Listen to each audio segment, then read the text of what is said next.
राम श्री राम जय जय राम श्री राम जय जय राम श्री राम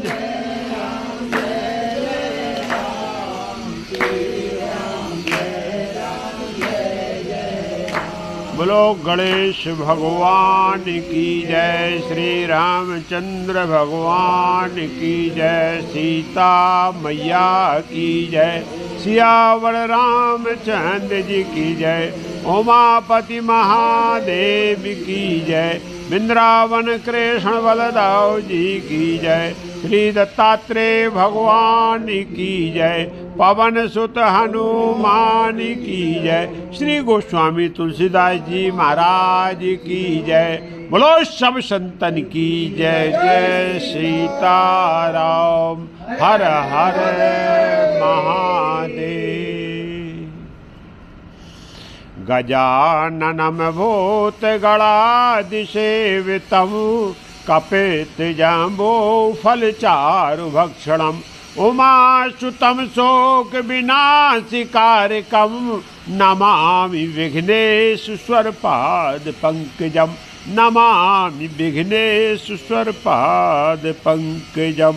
नीलाम्बुजश्यामल कोमलांगम सीता समारोपित भागम, पाणौ महासायक चारु चापम नमामि रामं रघुवंशनाथम, नमामि रामं रघुवंशनाथम, नमामि रामं रघुवंशनाथम।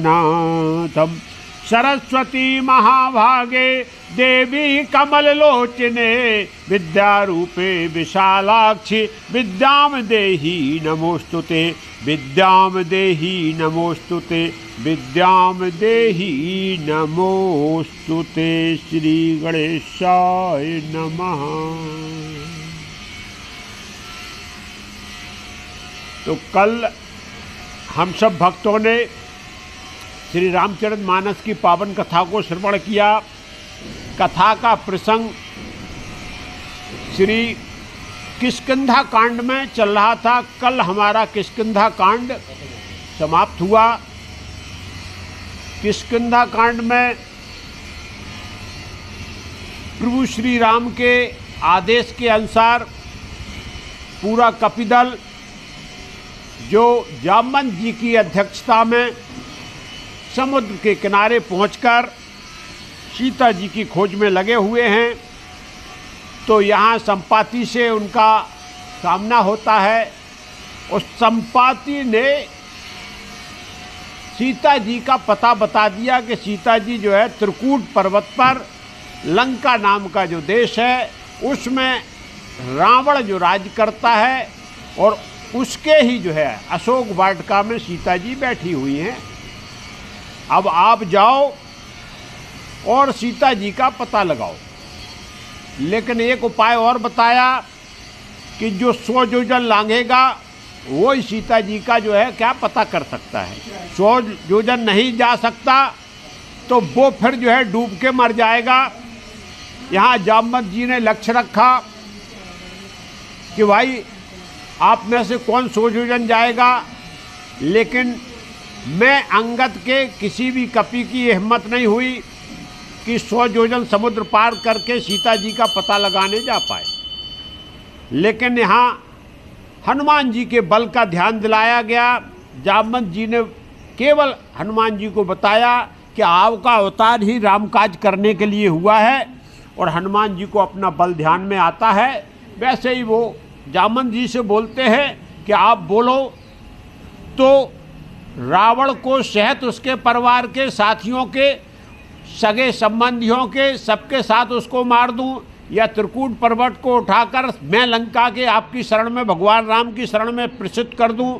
आप बताओ क्या करना है, लेकिन आप बताओ। लेकिन यहाँ उचित सिखावन की बात किया तो जामवंत जी ने बड़ा सुंदर ज्ञान दिया। हनुमान जी जो स्वामी की आज्ञा है बस उस आज्ञा से आगे अपने को काम नहीं करना है और आप जाइए केवल सीता जी का खोज करके और आपको वापस आना है। खोज में करके वापस आके बस फिर भगवान राम जो करेंगे वो हम लोग आगे करेंगे। क्या करेंगे भगवान राम? बोले भगवान राम जब जो है लंका पर चढ़ाई करेंगे, कपिदल पूरा साथ में रहेगा और फिर लंका का विध्वंस किया जाएगा। और उस लंका के विध्वंस करने के बाद भगवान की यश और कीर्ति इसका क्या किया जाएगा? गायन किया जाएगा। किष्किंधा कांड की जो फलास्तुति जो बताई गई, तो फलास्तुति में 4 चीजें बताई हैं जो इस रामचरितमानस को कहेगा, जो इसको गाएगा, जो इसको सुनेगा और जो इसको समझेगा। 4 चीजें बताई, गाने वाला, कहने वाला और सुनने वाला और समझने वाला। भगवान के जस को एक कह रहा है, एक गा रहा है, एक सुन रहा है, लेकिन समझने का जो है अंतिम पायदान है। समझ जाए तो उसको फलास्तुति में क्या हो जाएगा कि फिर उसकी सभी मनोरथ पूर्ण हो जाएंगे, सभी सिद्धियों से उसने जो मांगा हुआ उसका मनोविकार खत्म हो जाएगा और आनंद को प्राप्त करेगा। इस प्रकार से समझना क्या है? प्रभु श्री राम के चरित्र में, प्रभु श्री राम की लीला में क्या समझना है? गोस्वामी तुलसीदास जी बोल रहे हैं कि परमपिता परमेश्वर एक है और कुछ समझने की बात नहीं है। परमपिता परमेश्वर एक हैं और इनके रूप अनेक हैं। ये समझ में आ जाए, ये संसार में जो कोई भी दृष्टिगोचर हो रहा है ये सब भगवान का ही स्वरूप है और उसी को वैसा ही मान के हमको व्यवहार करना है, पहली बात। दूसरी बात क्या कि भगवान जो है अनंत हैं और अविनाशी है और ना आदि है ना अंत है। और भगवान का एक है और क्या? अजन्मा है। और अजन्मा है क्योंकि वो संसार को जन्म देने वाले हैं। भगवान को किसी ने जन्म नहीं दिया। ये ज्ञान हो जाए, ये समझ लें हम इस कथा से, तो आखिरकार मेरे अंदर क्या है? जो सर्व सामर्थ्यवान है, जो सर्व शक्तिमान है, जो सर्वव्याप्त हैं और सर्वेश्वर हैं, बस उनकी शरणागति कर लें, उनका ध्यान कर लें, मेरा आनंद से मोक्ष हो जाएगा। मोक्ष का यही सबसे बड़ा साधन बताया। तो गोस्वामी तुलसीदास जी यहाँ जो है किष्किंधा कांड को समाप्त करते हुए और आगे बढ़े, तो हम और आप अब सुंदर कांड में प्रवेश करेंगे। सब कांडों को ये खत्म हो गया। सुंदर कांड, सब कांडों का आप नाम देखना। श्री बाल कांड आया तो बाल लीला से संबंधित था। अयोध्या कांड आया तो अयोध्या का वर्णन और भगवान प्रभु श्री राम के पारिवारिक जो व्यवस्था थी उसका वर्णन किया गया। इसके बाद अरण्य कांड आया तो अरण्य कांड में वन वगैरह का वर्णन किया गया। किष्किंधा आया तो किष्किंधा पर्वत के तरफ जो ऋषि मुनि संत रहते थे उनका हमने सबने वर्णन सुना। लेकिन इसका कांड, ये सुंदर कांड लिख दिया। इसका कोई जो है सुंदर कांड का सीधा सीधा मतलब है कि इसमें सब सुंदर सुंदर घटनाएं हुई हैं, सब सुंदर सुंदर काम हुए हैं, इसके लिए इसको क्या बोला गया? सुंदर कांड बोला गया। सुंदर जो है ये इसमें क्या हो गया कि जो लक्ष्य लेके चले थे तो सीता जी का पता लग गया, सुंदर बात हो गई। हनुमान जी जिस पर्वत से चलने वाले हैं उसका पर्वत का नाम भी सुंदर पर्वत है। वो जो त्रिकूट इस तरफ है समुद्र के, उसको सुंदर पर्वत के नाम से ही जाना जाता था, इसलिए सब सुंदर है। इसलिए इसका नाम गोस्वामी तुलसीदास जी ने सुंदर कांड रख दिया। शंकराचार्य ने कहा, हाँ, सुंदर है सुंदरी सीता, सुंदर है सुंदरी कथा, हाँ, सुंदर है सुंदरी लंका, हाँ, इसलिए सुंदरम सुंदरम। इसके लिए इस नाम का, इसका महत्व, इसमें एक बात ध्यान देना है, सुंदर कांड की एक एक चौपाई महामंत्र है। उसके अंदर आप जाएंगे, एक एक चीज़ को समझेंगे और यदि जीवन में थोड़ा भी धारण करेंगे तो ये महामंत्र है। क्योंकि सबसे बड़ी बात इसमें क्या है, जो साक्षात कलयुग में अभी भी बजरंगबली कहीं गए नहीं हैं। सब लीला करके सब चले गए, लेकिन बजरंगबली बोले, हनुमान जी बोले प्रभु श्री राम से, बोले मैं नहीं जाऊंगा प्रभु। बोले क्यों नहीं चलोगे? वहाँ हम वैकुंठ धाम जा रहे हैं, वहाँ आनंद से सब लोग जाएंगे। बोले आप एक बात बताओ वहाँ क्या करना पड़े? बोले कुछ नहीं करना, सब मन की गति से काम होता है। लेकिन बोले भाई वहाँ हमको राम कथा सुनने को मिलेगी। बोले नहीं, वहाँ राम कथा की जरूरत ही नहीं, वहाँ तो खुद मैं विराजमान हूँ, सब राम के स्वरूप में ही रहेंगे, तो किसकी कथा गाई जाएगी? बोले नहीं, फिर प्रभु मैं नहीं जाऊँगा, मेरे को इस भूधरा पर रहने दो। और जब तक एक व्यक्ति भी राम कथा को गाता रहेगा, सुनाता रहेगा, सुनते रहेंगे, तब तक हम इस भूधरा पर रहेंगे। मतलब पवन सुत जी जो तब तक रहने वाले हैं जब तक इस भूधरा पर राम कथा का जो है क्या है, एक व्यक्ति भी यदि गायन कर रहा, बोले तब भी हम सुनेंगे और अपने आनंद की अनुभूति करेंगे। लेकिन प्रभु आपके वैकुंठ नहीं जाएंगे, या भगवान सुनने क्षमा मांगी और उसके बाद वो रह गए। कर्नाटक में हाँ। अब राम कथा बता रहे हैं ना, हाँ। हनुमान के लिए वहाँ एक पाठ रखते हैं, हाँ। पाठ बैठने का, यानी जहाँ राम कथा चलती है वहाँ हनुमान उपस्थित है। वो कथानक है, हाँ। वो आ जाएगा, उसको कभी इसी में सुना देंगे, बता देंगे। सत्य घटना है, बम्बई की घटना है, सत्य अभी की घटना थोड़े दिन पहले की है। मुरारी बापू आपके जो कथा बोल रहे थे उसकी घटना है। वो क्या करते थे, चलो इसको प्रारंभ करने से पहले आपको बताए, बॉम्बे में कथा चल रही थी, मुश्किल से 40 साल हुए होंगे, 40, हाँ हाँ हाँ हाँ 40 साल हुए होंगे। संक्षेप में वो क्या करते थे, राम कथा प्रारंभ करने से वो सबसे पहले मुरारी जी क्या करते थे कि एक पटा रखवा देते थे, सिंहासन, उस पर पटा, लाल कपड़ा, और उस पर हनुमान जी का आवाहन करके जो है रख देते थे। बोले हनुमान जी ये सामने रहते थे, वो सामने कथा सुन रहे हैं, ऐसा वो मानते थे। तो एक भक्त आया और भक्त ने ये प्रश्न उनसे जब किया, तो बोले कि हनुमान जी भी इस कथा पे, इस कुर्सी पे, इस टेबल पे बैठ सकते हैं क्या? बोले तुम्हें विश्वास नहीं है क्या? बोले नहीं है, लेकिन जो है, बोले ठीक है कल जो है फिर से करो स्थापना, बोले आप आना। क्यों? उन्होंने सोचा कि भाई ये कुर्सी पे हनुमान जी यदि बैठ जाएंगे तो कुर्सी टूट जाएगी, या पटा जो रखा है वो पटा के हनुमान जी का वजन झेलेगा। बोले ठीक, तुम कल आना। उन्होंने संकल्प करके बोले भाई ठीक है, तो तुम जाओ, प्रणाम कर लो, हटा दो उसको। वो कुर्सी को वो हिला नहीं पाए।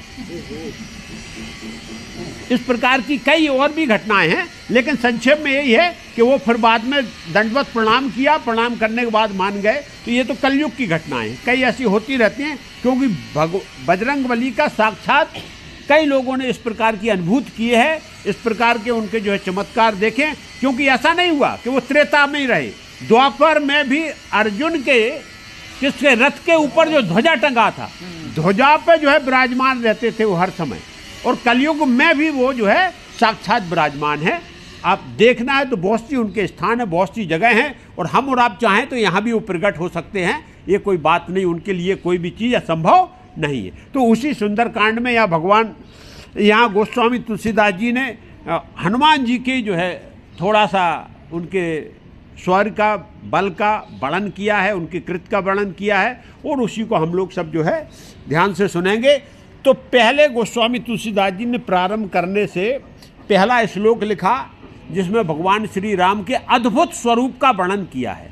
अद्भुत स्वरूप जो है लीलोत्पल, मतलब क्या क्या है, कैसा है, क्या है, वो सब भगवान राम के बारे में बताया गया। और बोले प्रभु आपको मैं चरण वंदन करता हूँ। दूसरे श्लोक में गोस्वामी तुलसीदास जी प्रभु श्री राम को बोलते कि हृदय में, सबके हृदय में विराजमान है, और मेरे को दो चीज़ें उन्होंने मांगी जो संसार में हम और आपको, एक तो मेरे को विकारहीन कर दो, जो अवगुण हैं जो हमारे हृदय में भरे हुए हैं, जो हमारे हृदय में मलिनता आ गई, प्रभु आपकी कृपा हो जाए, वो मलिनता खत्म हो जाए और आपकी अनंत भक्ति प्राप्त हो जाए। इस प्रकार से वंदना की। वो तीसरे श्लोक में खुद उन्होंने जो है कि हनुमान जी की वंदना की। हनुमान जी की एक बड़ी अलौकिक वंदना है, इसको बोलते हैं अष्टमूर्ति वंदना।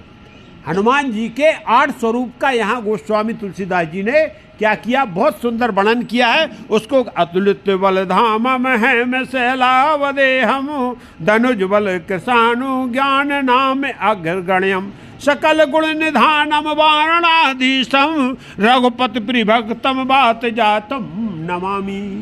ये 8 मूर्तियों का वर्णन किया कि 8 स्वरूप में बजरंगबली हर समय इस भूलोक में। पहला क्या है, पहली मूर्ति क्या, अतुलित बल है, अतुल्य बल है।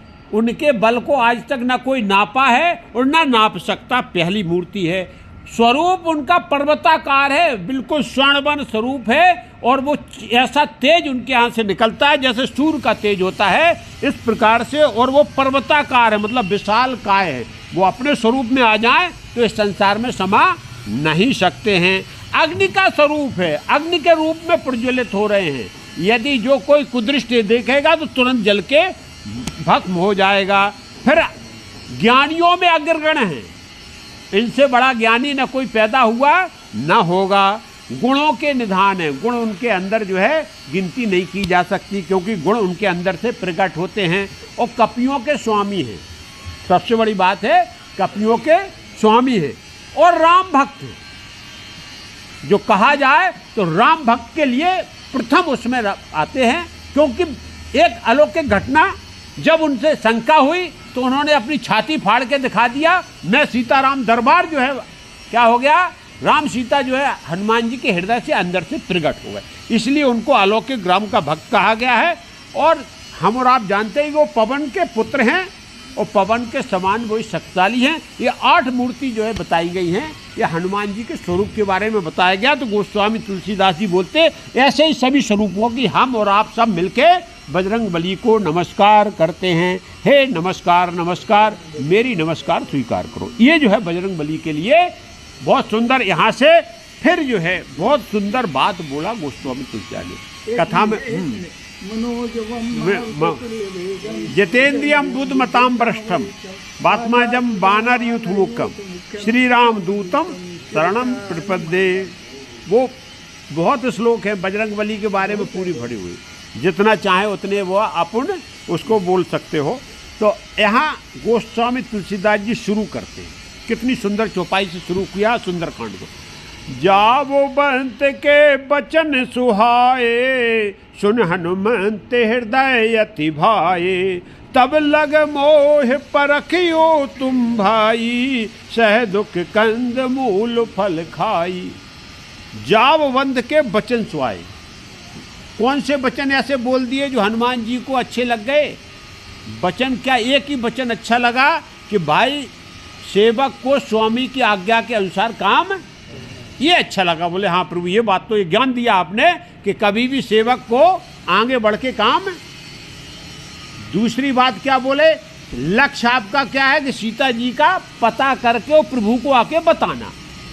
और तीसरी बात क्या बोले कि लंका का जरा देख के आ जाना कि लंका का चक्रव्यूह व्यवस्था कैसी है। लंका, क्योंकि आप दूर जा रहे हो तो ये तो देख लेना शत्रु की जो है चक्रव्यूह व्यवस्था कैसी है, लंका में किस प्रकार की व्यवस्था है। क्योंकि कल जब हम लंका पे चढ़ाई करेंगे तो फिर आगे आपको ही किया जाएगा कि भाई हनुमान जी तुम गए थे, बताओ किधर से चढ़ाई करना है। तो इसलिए पूरा देख के और लड़ाई की जो तैयारी करना है, तो ये 3 चीज़ें अच्छी लगी उनको।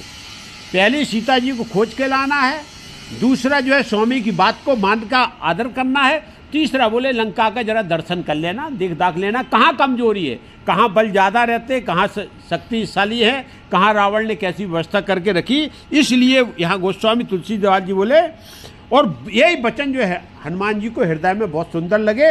और हम और आपको भी एक जीवन का ये खेल है कि अपने से जो वरिष्ठ हैं, जो सीनियर हैं, उनकी बात को ध्यान करके जो वो कहते हैं उसको हृदय में तो धारण आप करो कम से कम। बाद में जो देखा जाएगा आप करना, लेकिन उस समय तो कम से कम उनके वचनों को धारण करके और फिर आगे बढ़ जाओ। अब हनुमान जी ने बहुत सुंदर काम किया यहाँ। तब लग मोह परखियो तुम भाई, सह दुख कंद मूल फल। बोले दुख को सहते हुए, कंदमूल खाते हुए आपको यहाँ रुकना है। अरे इनको यहाँ क्यों रोकना भाई, कपिदल को? अरे हनुमान जी अकेले लंका में जा रहे हैं पता करने के लिए, ये यहाँ से क्या समुद्र के इस तरफ बैठे हैं तो कोई सहारा देने वाले हैं क्या? अरे हनुमान जी की क्या मदद करेंगे?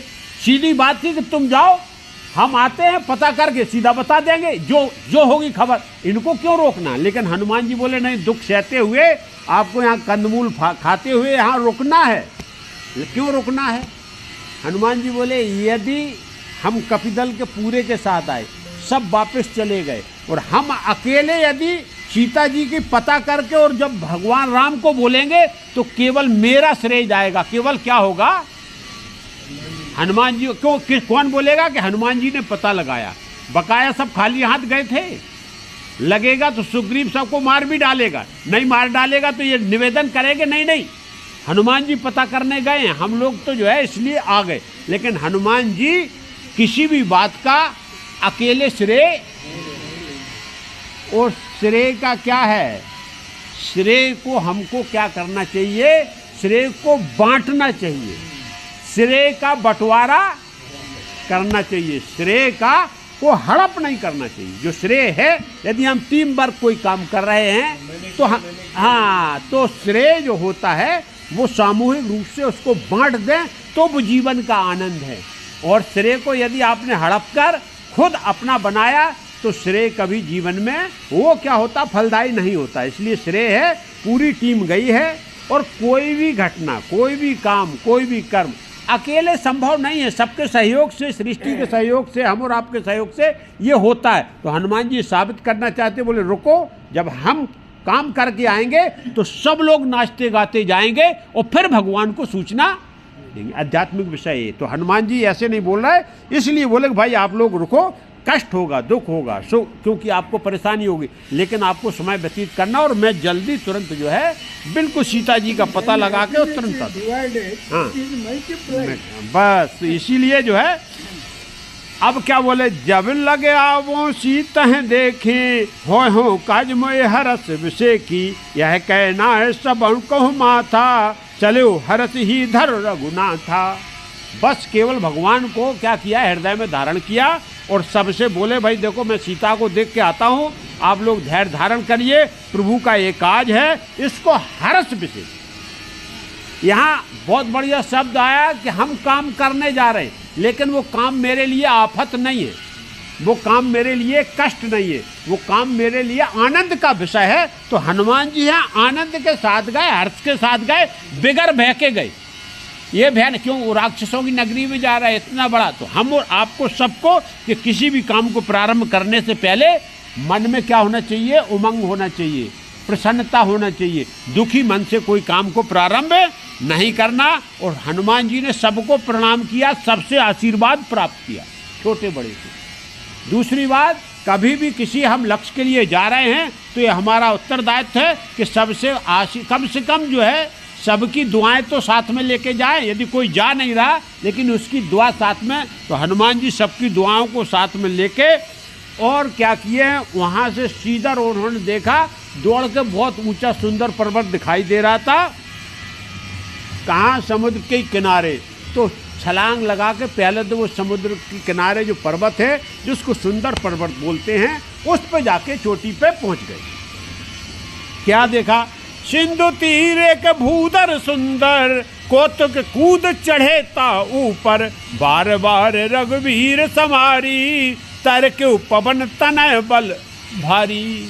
और उसी पे यहाँ जो पर्वत था उस पर ऊपर चढ़ के, और ऐसे नहीं, कौतुक है कि हम कुछ करने जा रहे, उमंग के साथ उस पर्वत पर चढ़े, और बार बार क्या, केवल एक ही नाम, जय श्री राम, जय श्री राम। और जय श्री राम का नारा लगाते हुए पवन तन, नीचे बहुत तगड़ा बल दिया है, फोर्स नीचे देंगे तब ऊपर जाते हैं। ऊपर उड़ने से पहले नीचे उस पर्वत को दबा दिया, और दबाने के बाद बजरंगबली क्या हो गए हैं, सीधा जो है जितने वेग से नीचे दबा उतने ही वेग से बजरंगबली ऊपर आसमान में ऊपर उड़ गए। और क्या होता है, जय गिर चरण दे हनुमंता, चलो सुगा पाताल तुरंता, जिम्या मोग रघुपत करबाना, यही भांत चले हनुमान।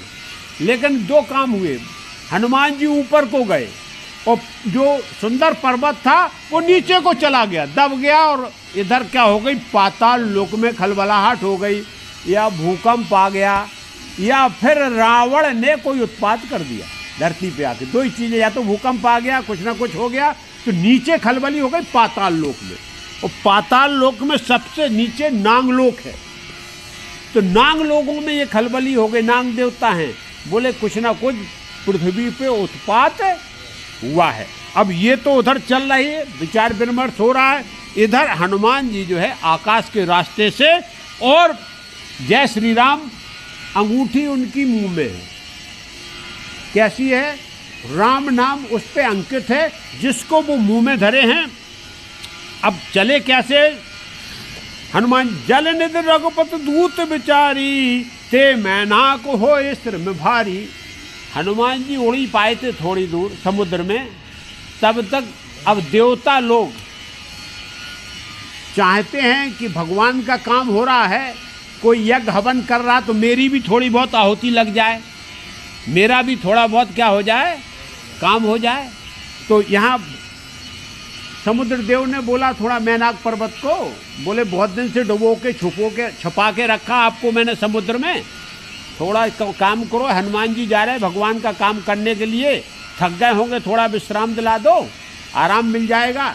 ये मैनाक कौन है? ये स्वर्ण पर्वत है। समुद्र के नीचे अभी भी स्वर्ण का जो भंडार है वो है समुद्र में, स्वर्ण पर्वत नाम से मैनाक पर्वत है। कथानक आता है कि पहले जो है पर्वतों के क्या पंख थे, उस समय के अनुसार वो क्या करते थे, स्थान बदल लेते थे, इससे सृष्टि में उत्पात होता था। तो जब इंद्र देवताओं के राजा ने देखा तो एक बार रुष्ट हो गए, और रुष्ट होने के बाद पर्वतों के पंख काट डाले। लेकिन मैनाक जो है भाग के आए, समुद्र की शरण में चले गए, नीचे छुप गए। इसके लिए वो जो है, इसमें उनकी मदद किसने किया था? पवन देव ने मदद किया था, इसलिए वो पवन देव के मित्र हैं। पवन देव के मित्रों, पवन देव का पुत्र जो हनुमान जी यदि जा रहे हैं, मैनाक बोले बहुत अच्छी आपने ध्यान दिला दिया, बिल्कुल मैं उनकी मदद करूंगा। और मैनाक पर्वत का जैसे ही जो है प्राकट होना है, और मैनाक पर्वत ने हनुमान जी से प्रार्थना किया कि बोले थोड़ा सा विश्राम कर लो भाई, आप जो है थक गए होगे। लेकिन हनुमान जी ने क्या बोला? हनुमान ते परस कर पुनः कीन प्रणाम, राम काज कीने बिना मोह कहाँ विश्राम।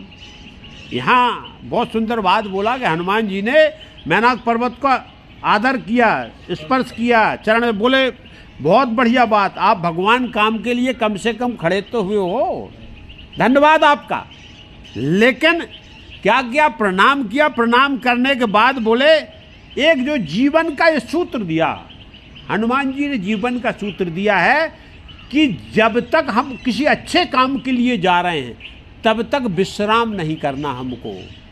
राम काज का मतलब ये है, वो भागवतिक धर्म, भागवतिक कर्म को ही राम काम बोलते। यहाँ भी उनको उत्तरदायित्व है, तो वो भागवतिक कर्म, क्योंकि वो इस समय भक्ति स्वरूपा सीता माँ की तलाश करने जा रहे हैं। आध्यात्मिक विषय ये है कि बजरंग बली जो है वो भक्ति को तलाशने के लिए जा रहे हैं कि भाई भक्ति जो है यहाँ से विलग हुई है, तो उसको कैसे, अब भक्ति को प्राप्त करने के लिए जब हम भक्ति की ओर बढ़ते हैं तो नाना प्रकार से जो है उपलब्धियाँ। अब यहाँ एक जो बाधा ही थी ये कि जो खड़े हो गए, बोले विश्राम करने लगेंगे, फिर उतना फोर्स बनेगा या नहीं बनेगा, पार उड़ पाएंगे या नहीं उड़ पाएंगे। ये तो बजरंग बली ने भगवान के नाम का जयकारा करते हुए उड़े थे, तो उन्होंने छुआ, बोले नहीं। मैनाक जी को जब मना किया, लेकिन यहाँ जो है हनुमान जी रुके नहीं।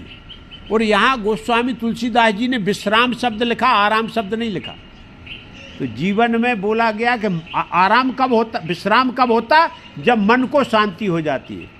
और आराम कब होता है? जब हम थकित हो जाएं। तो कर्म करने में थकित होने के लिए, आराम करने के लिए मना नहीं किया, लेकिन विश्राम करने के लिए मना किया है। यदि जब तक आप लक्ष्य पे नहीं पहुंच जाते तब तक मन में कहीं शांति मत कर लेना, बोले ठीक है जो होना था वो हो गया, तो वो फिर लक्ष्य पे नहीं पहुंचते हैं। इसलिए हनुमान जी बोले भाई राम काज किए बिना मोह कहाँ विश्राम, प्रभु के काम के बगैर मेरे को कोई विश्राम, मन में तब तक शांति नहीं आ जा सकती जब तक भगवान ने जिस काम के लिए मेरे को भेजा है, जो आदेश किया उसको पूरा नहीं कर लेती। इतनी सुंदर बात बोले और वो आगे बढ़ गए। आगे बढ़ गए तो एक ये बाधा, ये क्या है? सहयोग है, मदद है, लेकिन इस पर रुकने की जरूरत नहीं है। उसको स्वीकार किया और आगे बढ़ के जात पवन सुत देवन देखा, जाने कहो बल बुद्धि विशेषा, सुरसा नाम यानी की माता, पटाई आए कही तही बाता। और देवताओं को पता लग गया कि पवन सुत जो है प्रभु श्री राम के काम करने के लिए लंका में जा रहे हैं। अरे बोले वो तो बहुत मायावी नगरी है, अरे वो नगरी राम के दूत हैं, अकेले वहाँ पड़ जाएंगे। देवताओं को चिंता हुई कि भगवान के काम में हनुमान जी जो है सबसे बड़े सहयोगी हैं, तो बोले पहले ही इनकी परीक्षा ले ली जाए, नहीं यहाँ रास्ते में रोक लिया जाए। भाई वहाँ सफल होंगे नहीं होंगे, क्योंकि बुद्धि और बल है या नहीं है। तो किसको देवता लोग आगे नहीं आए, जो सबसे चतुर हैं, सबसे मायावी हैं, सबसे महान है, नागों की माता, जो नागों की माता है सुरसा। ये क्या, इनको इनसे नागों का प्राकट्य बताया गया। तो बोले नाग माता को भेजा गया कि माता आपसे ज़्यादा चतुर, आपसे ज़्यादा मायावी, आपसे ज़्यादा। हनुमान जी को देखो लंका में जा रहे हैं, सफल होंगे या नहीं होंगे, जरा आप परीक्षा ले लो इनकी जाके।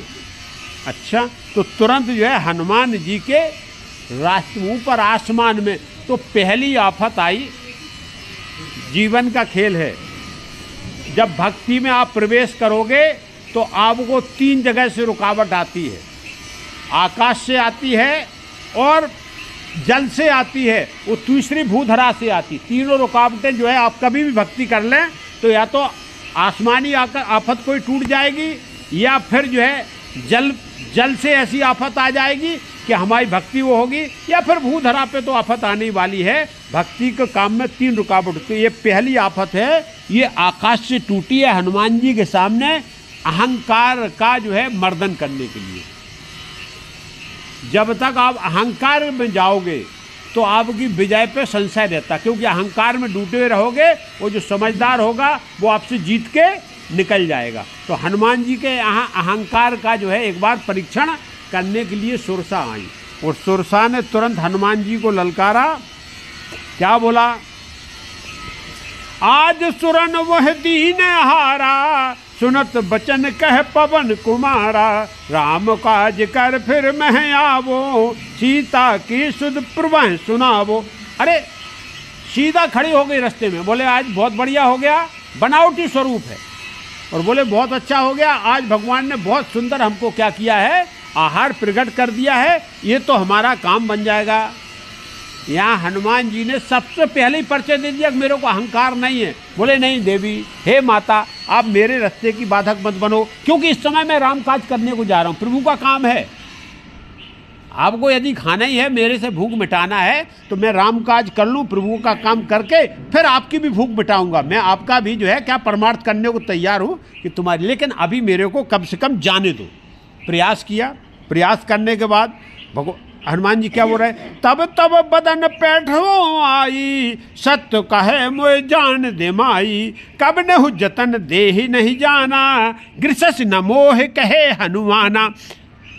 बोले हम पक्का बता रहे। अरे बोले कपी पे कभी विश्वास, बंदर पे कौन, वो एक बार गया तो लौट के आएगा नहीं, और हम यहाँ भूखे बैठे रहेंगे। हम जो है बार बार हनुमान जी इस बात को बोल रहे, लेकिन सुरसा बोली नहीं, हम आपको खाए बगैर नहीं रुक सकते हैं, और आपको हनुमान जी मैं खाने के लिए आई हूँ। हनुमान जी बोला बड़ी समस्या हो गई, बहुत बड़ी परेशानी आ गई। ये तो जो है एक तो माता हैं, अब इनके साथ व्यवहार कैसा किया जाए, क्योंकि वो अहंकार स्वरूप है। तो हनुमान जी ने यहाँ क्या किया, जो जन भरते बदन पसारा, कपतन कीन दुगुन विस्तारा, सो रह जो जन मुक्त ते ठयू, तुरत पवन सुत 32 भयू, जस जस सुरसा बदन बढ़ावा, तास दून कप रूप दिखावा, सत जो जन ते ही आनन कीना, अत लग रूप पवन सुत लीना, बदन पैठ पुन बाहर आवा, मांगा विदाता है सिर नावा। इतनी सुंदर बात। अब यहाँ जो है परीक्षा होने लगी। सुरसा ने जैसे जैसे पहले 1 योजन का मतलब जो क्या किया, 12 किलोमीटर उसके जो है शरीर लंबा हो गया, मुंह 12 किलोमीटर। हनुमान जी बोले अरे, तो हनुमान जी ने उसको मुष्टका नहीं मारा, प्रहार नहीं किया, उससे लड़े नहीं, झगड़े नहीं। उन्होंने क्या किया, तुम 12 तो हम 24, और हम और आपका ये आध्यात्मिक से यहाँ, क्योंकि ऐसा ये सुंदरकांड ऐसे नहीं लिखा गया, यहाँ आध्यात्मिक विषय ऐसा है कि यदि अहंकारी सामने आ जाए तो उससे उलझना नहीं। उसको किस बात का अहंकार है, आप अपनी पृष्ठभूमि को उससे बड़ा कर लो। जैसे किसी को ताकत पे अहंकार है तो उससे उलझने की जरूरत नहीं है, आप अपनी ताकत उससे डबल कर लो, अपने आप आपका उसका अहंकार आपके सामने टूट जाएगा। तो अहंकारी को अहंकार में यदि आपको हराना है तो आप उसकी जिस बात का भी हो, यदि बुद्धि का है, ज्ञान का है, तो हम उससे उलझें, तो उलझने के पहले हमें अपनी बुद्धि उससे डबल कर लेना, वो अपने आप जो है उसका अहंकार चूर चूर। तो यहाँ सुरसा अपना अहंकार किसका दिखा रही है? अपनी माया का, कि उसने एकदम हनुमान जी के सामने 12 जो, अरे बोले देवी छोड़ो, हम आपसे ज़्यादा माया मेरे पास है, क्योंकि हनुमान जी के पास अष्ट सिद्ध 9 निधि, 8 सिद्धि हैं, और 8 सिद्धि में सिवाय भगवान के अलावा दूसरा कोई माया बचती नहीं। तो 8 सिद्धि का जो दाता है उसके लिए कोई चीज़ असंभव। हनुमान जी ने जब इस प्रकार से किया तो यहाँ प्रतिस्पर्धा होने लगी।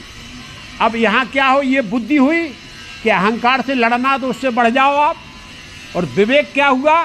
अब हनुमान जी ने यहाँ विवेक का इस्तेमाल किया कि अरे ये तो बढ़ती जा रही है और हम भी बढ़ते जाएंगे, तो ये खेल ज़्यादा देर तक चलेगा। तो तुरंत विवेक से क्या किया, उन्होंने विज्ञान का इस्तेमाल करके और एकदम छोटे बन गए और उसके मुंह में प्रवेश किए और उसका चक्कर किया, परीक्षण किया, और उसके बाद बाहर निकल के आ गए। बोले देवी अब तो आपका मैंने जो है, अब भाई भूख हम अंदर खाना चाहती थी, मैं खुद चला गया तुम्हारे पेट में और सब आपका जो है निरीक्षण भी कर लिया और मैं बाहर निकल के आ गया हूँ। इस प्रकार से हनुमान जी ने यहाँ बुद्धि का, विवेक का और विज्ञान का तीनों का चमत्कार सुरसा को दिखा दिया।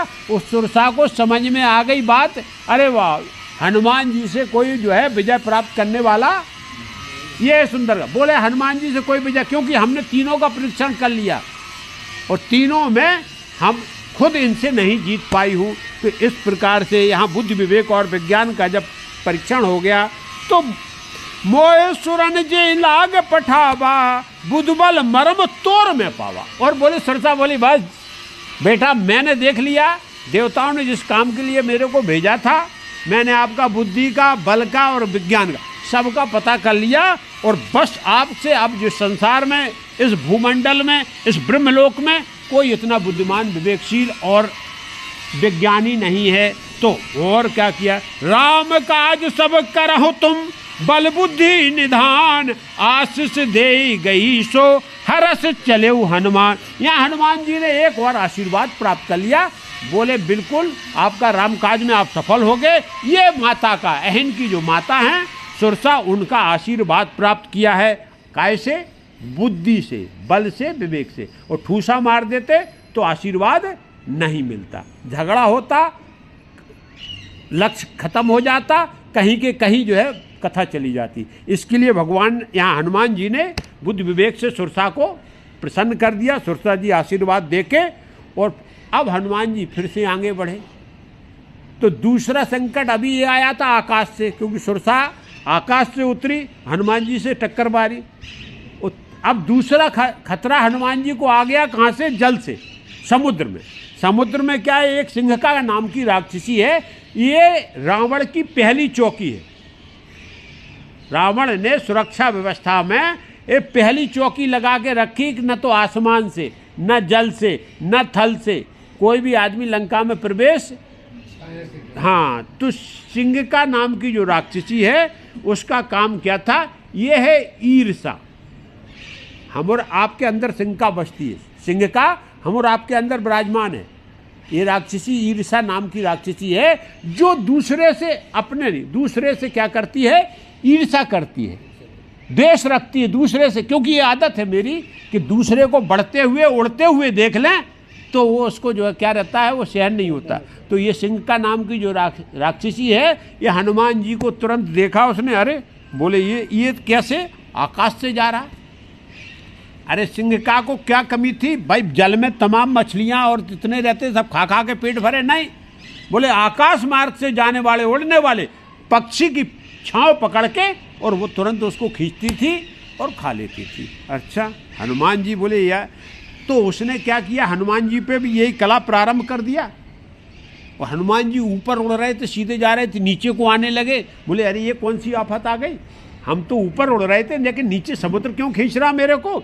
अरे देखा उन्होंने दिव्य दृष्टि से, अरे बोले ये तो जो है राक्षसी है सिंह का। और मेरे साथ ऐसा छल कर रही है। और पूरा हाँ छायाग्राही है। तो उसने क्या, हनुमान जी क्या किए, सोई छल हनुमान कह कीना, तासु कपट कप तुरत चीना, ताह मारे मारू सुत बीरा, बारिद पार गयो मत बीरा। यहाँ जो है ईर्षा को छोड़ा नहीं हनुमान जी ने, साथ में लेके नहीं गए, ईर्षा को नष्ट कर दिया। संसार में यदि हमारी सबसे बड़ी बाधक है, हमको अंदर से और बाहर से यदि नुकसान करने वाली है, घर में, परिवार में, राज में, द्वार में, ईर्षा से बड़ा कोई शत्रु नहीं हम और आपका। जलन जो होती है, दूसरे के प्रति जलन रखना, ये सबसे, और यही खत्म करने के लिए हनुमान जी, अच्छा बोले ठीक है, नीचे खींचती गई। और जैसे ही हनुमान जी के क्या रेंज में आई है, नजदीक आए और एक मुष्टका का प्रहार हनुमान जी ने किया, बोले जय श्री राम। और सिंह काका वहीं समुद्र में गोविंद आए नमो नमः, वहीं धराशायी हो गई। ईर्षा खत्म हुई, और ईर्षा जहाँ खत्म हुई, अहंकार वहाँ खत्म हुआ, ईर्षा को यहाँ खत्म हुआ, तुरंत गोस्वामी तुलसीदास जी ने समुद्र के उस पार पहुँचा दिया। बोले अब कोई रोकने वाला, अब लक्ष्य में कोई हमारा जो है कोई अवरोधक है। अब सीधे समुद्र के उस पार पहुँच गए। तो क्या बोले हैं, सोई छल हनुमान कहती ना कीना, टाट कपट कप तुरत चीना, ताह मारे मारू सुत बीरा, बारिद पार गयो मत धीरा। अब यहाँ भगवान शंकर बहुत सुंदर बात बोल रहे हैं।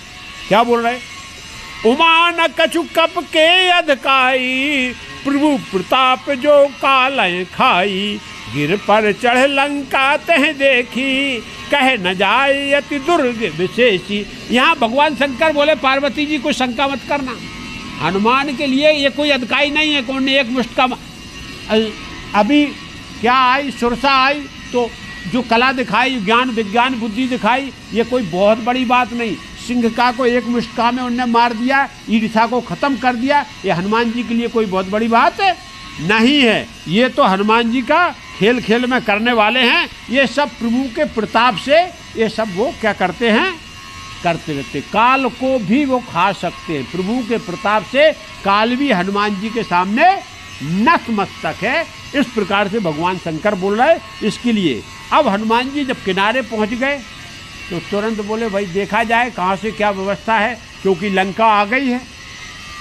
अब लंका क्या है, त्रिकूट, तीन, स्वर्ण, रजत और कांच, ये तीनों प्रकार का जो है चोटियां हैं, उनके बीच में लंका है, त्रिकूट पर्वत के बीच में। तो एक पर्वत पर जो है क्या कर गए हनुमान जी, तुरंत चढ़ गए जाके। क्या बोले, गिर पर चढ़ लंका तह देखी, कह न जाए अति दुर्ग विशेषी। और यहाँ एक बार लक्ष्मण हनुमान जी लंका का जो किला था, वो दुर्ग जो बना हुआ था, उसको देख के जो है वो एक बार तो सशंकित होगा। अरे बोले इतनी तंगड़ी व्यवस्था, क्या व्यवस्था। लंका का जो दुर्ग रावण का बना जो लंका है, उसके चारों तरफ समुद्र की खाई है, और उस खाई के बीच में लंका बनी हुई, समुद्र के बीच में। बोले ये कैसे हो सकता, क्योंकि ये लंका भी कोई सामान्य नहीं है।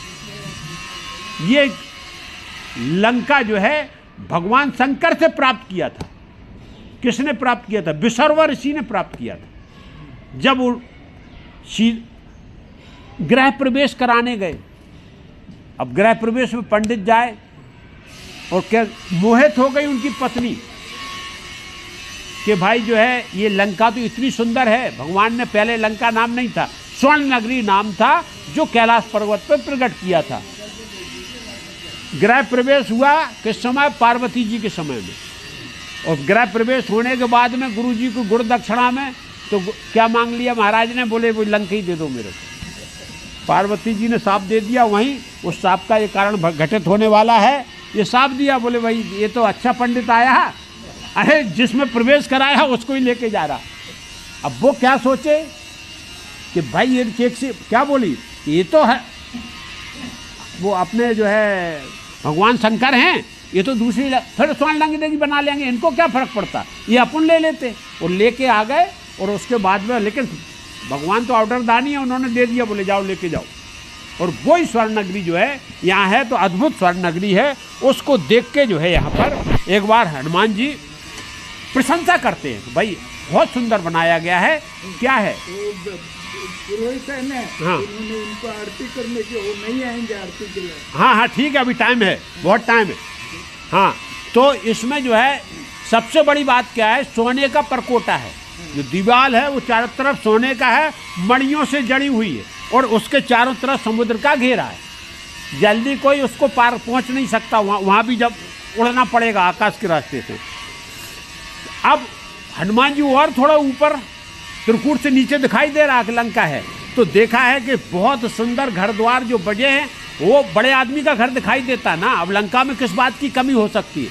वहाँ सब बड़ा सुंदर घर द्वार बड़े सुंदर है, मार्ग बहुत सुंदर है, चौराहे बहुत सुंदर हैं, जन जानवर सब बड़े एकदम तंदुरुस्त अच्छे दिखाई दे रहे हैं। उसके बाद एक से एक पहलवान दिखाई दे रहे हैं, बलवान राक्षस इधर से उधर गरजते दिखाई दे रहे हैं, कुछ जो है कुश्ती पहलवान, कुछ मुकदर भी घुमा रहे हैं वहीं पे।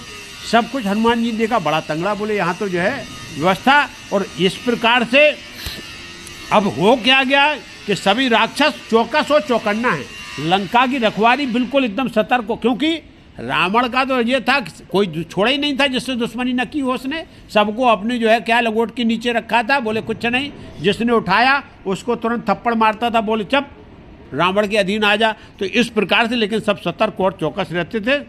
लेकिन यहाँ जो है भगवान शंकर बोलते हैं, गोस्वामी तुलसीदास जी बोलते हैं कि बोले सबको देख के हनुमान जी बोले अब एक बात तो है कि इन सबको राम के बाण से मारना है, ये पक्का निश्चित हो गया, क्योंकि कितना भी चौकस और चतुर हो, लेकिन ये राम के बाण से अब कोई बचने वाला, आखिरकार लंका का विध्वंस होने वाला है, क्योंकि रावण ने ऐसा कुकृत्य कर दिया जो उसको नहीं करना चाहिए था। आखिरकार उसने भक्ति को छेड़ दिया। आध्यात्मिक विषय ये है कि भक्ति को छेड़ देने से ही जीवन हमारा और आपका नष्ट हो जाता, भक्ति को नहीं छेड़ना।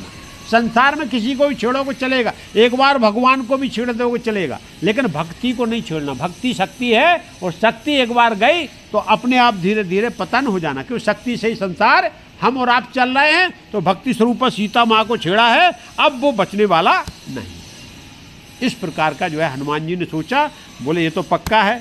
अब क्या बोले, पुर रखवारे देख बहु कप मन कीन विचार, अतलग रूप धरो निस नगर करो पैसार। और हनुमान जी ने तुरंत अपना बुद्धि विवेक दोनों लगाया, बोले दिन में जाएंगे पकड़े जाएंगे, सबको मालूम चल जाएगा, हम सीता जी के पास न जाके इनसे युद्ध में उलझ जाएंगे, इनसे ही लड़ाई झगड़ा होने लगेगा, क्योंकि हम तो इस तरह गुप्तचर रूप के आए हैं, हम खोजी हैं, तो खोजी को कैसे जाना, ढोल बजाते हुए थोड़ा जाना। तो बोले हाँ, इसके लिए हमको क्या करना पड़ेगा, छोटा रूप धर के रात में प्रवेश करना है। और रात में जो है जल्दी दिखाई नहीं देगा, और रात में हम यदि हम प्रवेश करेंगे तो सीता जी का पता लगा पाएंगे, बुद्धि विवेक का इस्तेमाल करते हुए। और यहाँ हनुमान जी ने निश्चित किया कि छोटे से छोटा, जितना छोटा रूप धारण कर सकते हैं उतना छोटा रूप धर के फिर लंका में हमको प्रवेश करना, ये निश्चित किया, लक्ष्य बना लिया। लक्ष्य बनाने के बाद अब हनुमान जी ने क्या रूप बताया, मसक समान रूप कप धरही, लंका चले हो सुमर नर हरि। और यहाँ जो है मसक के समान, मसक बिल्ली का जो बच्चा होता है ना, छोटा बच्चा जो जैसे नवजात होता जन्म लेता है, बिल्कुल छोटा सा स्वरूप है। हनुमान जी ने मसक समान रूप, बिल्ली नहीं बने, मच्छर नहीं बने, वो उसी स्वरूप में अपने स्वरूप को उन्होंने क्या किया, बहुत छोटा कर लिया। कहीं कहीं इसको मसक को क्या करते हैं, मच्छर बोल देते हैं, मच्छर नहीं बने, वो मसक होता बिल्ली का बच्चा छोटा सा। तो उतने छोटे स्वरूप में हनुमान जी ने रूप पर्वत नहीं किया, कोई समान बोला, तो उतने छोटे बन के और क्या किया, सीधा सीधा लंका चले सुमन। और यहाँ एक बार फिर से जो नरहरि, जो नर रूप में भगवान राम लीला कर रहे हैं, ऐसे रघुनाथ जी को बार बार प्रणाम करते हुए और उनका जयकारा लगाते हुए, और एक बार जो है वहाँ में क्या किए, प्रवेश किए लंका में। अभी हनुमान जी के पास आकाश से आफत टूटी, फिर जल से आफत टूटी, अब जो है हनुमान जी क्या हुए कि लंका में प्रवेश करने जा रहे। तो हम विदेश में प्रवेश करते हैं तो हमारे एक अधिकारी जो होता है, जो पासपोर्ट चेक कर लेता है, क्योंकि उसके बगैर अनुमति के लंका में प्रवेश नहीं होती। तो एक चौकी यहाँ लंका में और जो है लगा के रखी थी रावण ने, क्योंकि उसके कोई द्वार दूसरा नहीं है, वहाँ से ही प्रवेश होता। हनुमान जी इतना छोटा रूप बनाए हैं, लेकिन उसके बाद में भी हनुमान जी पकड़े गए। क्या हो गया? पकड़े गए। हाँ देखो, पकड़ लिया भाई। अरे आप कितने भी चतुर, तो यही तो रावण की कला है, यही तो विद्या है, कितने तो। और हनुमान जी को यहाँ क्या किया, जो वहाँ एक लंकनी नाम की राक्षसी, वो भी बहुत बड़ी मायावी है, बिल्कुल रावण की जो है के समान तमिश है, बहुत बड़ी मायावी लंकनी है। और उसने देखा कि अरे भेद बुद्धि है, वो भेद बुद्धि जो हम और आप सब में क्या करते, भेद के भाव से बुद्धि लगाते। ये भगवान दूसरे, वो भगवान दूसरे, ये दूसरा, ये दूसरा, एक ही जैसे होते हुए भी, लेकिन ये भेद बुद्धि ही हमको क्या करती है, इस संसार में परेशान करके रखती है। तो वो भेद बुद्धि से उसने देखा कि अरे ये कोई तो जो है इतना छोटा रूप बना के वो चोर की तरह लंका में प्रवेश कर रहा है, मतलब इसके पीछे इसका उद्देश्य कुछ है, गलत है। क्योंकि चोर किस तरह कैसे जा रहा है, यदि आता तो सामने से आता, हमसे दस्तखत कराता, परमिशन लेता, लेकिन परमिशन न लेके ये चुपचाप जा रहा है। तो उसी को गोस्वामी तुलसीदास जी ने बहुत सुंदर लिखा। क्या लिखा? नाम लंकिनी एक निश्चरी, सो कह चलस मोह निंदरी, जाने नहीं मरम सठ मोरा, मोर आहार जहां लगी चोरा।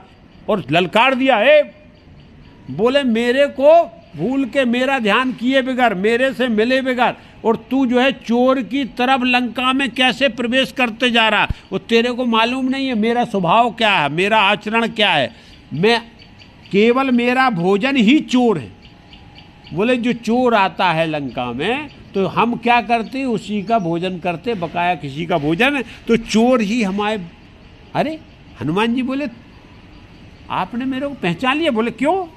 मेरे पास दिव्य शक्ति है ब्रह्मा जी की दी हुई, मेरे पास दिव्य दृष्टि है, तुम कितना भी मायावी हो रहो, लेकिन हम जो है छोड़ने वाले। तो बोले आपने क्या बोला? बोले मैं चोरों का भोजन करती हूँ। तो बोले मैंने तुम्हारी क्या चोरी की? बोले चोरी से आप प्रवेश कर रहे हैं ना लंका में, आपको यदि आना है तो आप भारत से आए हो तो लंका में जाने के बाद मेरे पास परमिशन लो ना। यदि आपका वीजा पास होगा, इमिग्रेशन ऑफिसर जो रहता है, तो वो जो है बोले तो उसके बाद नहीं जा सकते आप अंदर। बोले अच्छा, चोरों को खा जाती? बोले हाँ खा जाती। फिर बोले तुमने रावण को क्यों नहीं खाया? बोले वो मेरा राजा है। अच्छा, वो राजा चोर है तो उसको नहीं खाना, वो चोरी करके घुसा था ना तेरे।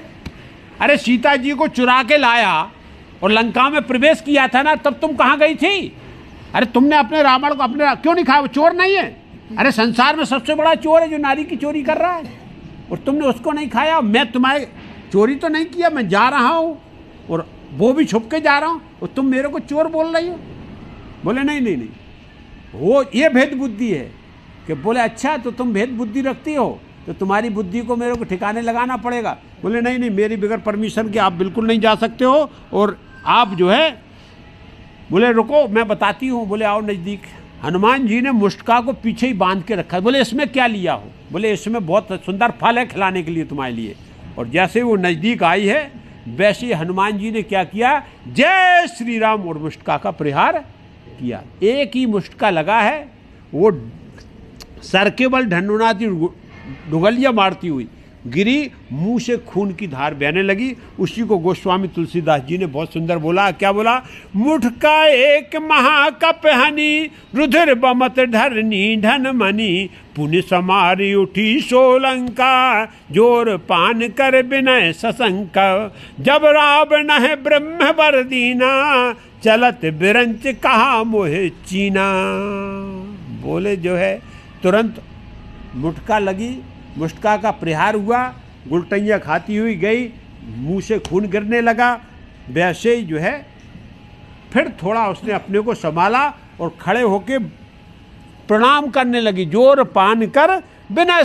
बोले तुरंत, अरे बोले प्रभु मैं सब जान गई। क्या जान? हनुमान जी बोले एक मुष्टिका में?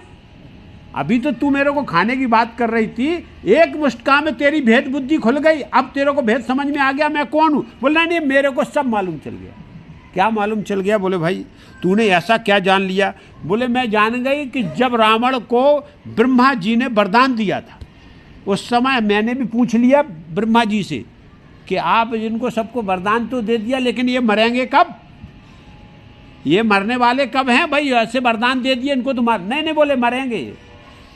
और ब्रह्मा जी ने चलते समय मेरे को बताया कि भाई जिस समय लंका में कोई कपी आएगा वो तुमको मुष्टका मारे और तुम उसके केवल एक मुष्टका से यदि जो है एक घूसे से यदि आप विकल हो जाओ, परेशान हो जाओ, डूबे, तो बस आप समझ लेना कि अब जो है ये सब राक्षसों का नाश होना है, ये तुम्हारी जो है लंका समाप्त होने वाली है। तो बोले अब मेरे को ज्ञान हो गया कि आप तो राम भक्त प्रभु श्री राम के दूत हो, ये सब पूरी बात थी। अब बोले परमिशन, और वहीं तुरंत जो है हनुमान जी को क्या किया, लंकिनी ने परमिशन ग्रांट कर दी, बोले बिल्कुल जाओ। और कैसे जाओ, ज्ञान दे दिया है, भेद बुद्धि खत्म होती, यही है हम और आपका भी सबका है। जब तक भेद बुद्धि है तब तक हम इस संसार के चक्कर में फंसे रहते, भेद बुद्धि खत्म होने के बाद में भगवान का ज्ञान प्रकट हो जाता। और यहाँ गोस्वामी तुलसीदास जी ने लंकिनी के ज्ञान को प्रकट कर दिया है। और लंकिनी क्या बोली है, क्या बोली, विकल होसते कप के मारे, तब जानिस निश्चर संगारे, तो तात मोरे यत पुण्य बहुता, देखूं नयन राम कर दूता। बोले बस अब हमें ज्ञान हो गया कि आपने मुस्का से मैं क्या है विकल हो गई, ब्रह्मा जी का जो समय था, जो आशीर्वाद था वो प्रकट हो गया। अब राक्षसों का नाश होना, क्योंकि मैं अपने सामने प्रभु श्री राम के दूत को खड़ी देख रही हूँ। हनुमान जी बोले, तो बोले अब क्या उपाय है, बोले क्या, बोले ऐसे नहीं है, भेद बुद्धि जब खत्म होती है तब हमको इस सत्संग का ज्ञान प्रकट होता है। इसमें क्या रखा है, इसमें क्या रखा है, इसको सुनने से क्या फायदा है। तो यहाँ कौन बता रही है, लंकिनी बोला एक मुटका में एक बस केवल आमना सामना हुआ है, क्योंकि परम भक्त थे और उसको ज्ञान हो गया। बोली क्या, तात स्वर्ग अप वर्ग स्वर्ग धरे हो तुला एक अंग, तूल नता ही सकल मिले सो सुख लव सत्संग।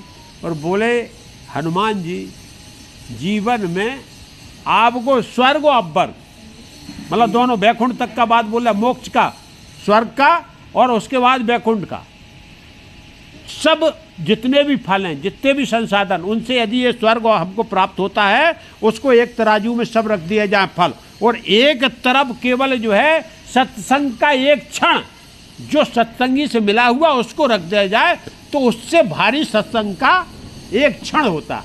क्या क्षण है कि भगवान सत्य हैं, ये जगत मिथ्या है। ये ज्ञान, यही सत्संग से ज्ञान होता है कि ईश्वर सत्य है, जगत मिथ्या है। तो बोले इसके लिए ये सत्संग से बड़ा आपका केवल दर्शन मात्र मेरे जीवन का उद्धार कर दिया। इतनी बड़ी बात यहाँ जो है किसने बोली, सिंका ने बोली है। और सुंदर सी बात उसने जो है, क्योंकि भेद बुद्धि खत्म होने के बाद अब उसको हनुमान जी में देव दिखाई देने लगे कि बोले आप तो राम के दूत हो और इसलिए प्रवेश करो, क्या करो, प्रवस नगर कीजे सब काजा, हृदय राख कौशलपुर राजा। और बोले एक ही काम बोला है, अब ज्ञान आ गया कि भगवान को हृदय में धारण करो। हनुमान जी के तो हैं, उसको ज्ञान हो गया, भगवान का नाम लेके हृदय में धारण करो और जो है काम पे प्रवेश कर जाओ, अपना काम पूरा करो, क्योंकि फिर उस काम की रक्षा कौन करने वाले हैं, कौशलपुर के राजा, आखिरकार अयोध्या के रघुवंश के शिरोमणि हैं, भगवान राम उसकी रक्षा करने वाले हैं। आप निश्चिंत होके जाओ, मेरी पूरी परमिशन है, आपको कोई नहीं रोक सकता, और आप जो काम करने आए उस काम को पूरे करोगे। कथा को आज यहीं विराम किया जाए, कल अभी लंकिनी और अच्छी बात बताएगी और ज्ञान देने वाली है, उस ज्ञान को हम आप सब धारण करेंगे। और आज हनुमान जी को यहीं रुकने देते हैं लंका के जो है किनारे पे, फिर कल हनुमान जी को अंदर लंका में प्रवेश करेंगे। बोलो सियावर रामचंद्र जी की जय, उमापति महादेव की जय, पवन सुत हनुमान की जय, बोलो सब संतन की जय जय सीताराम।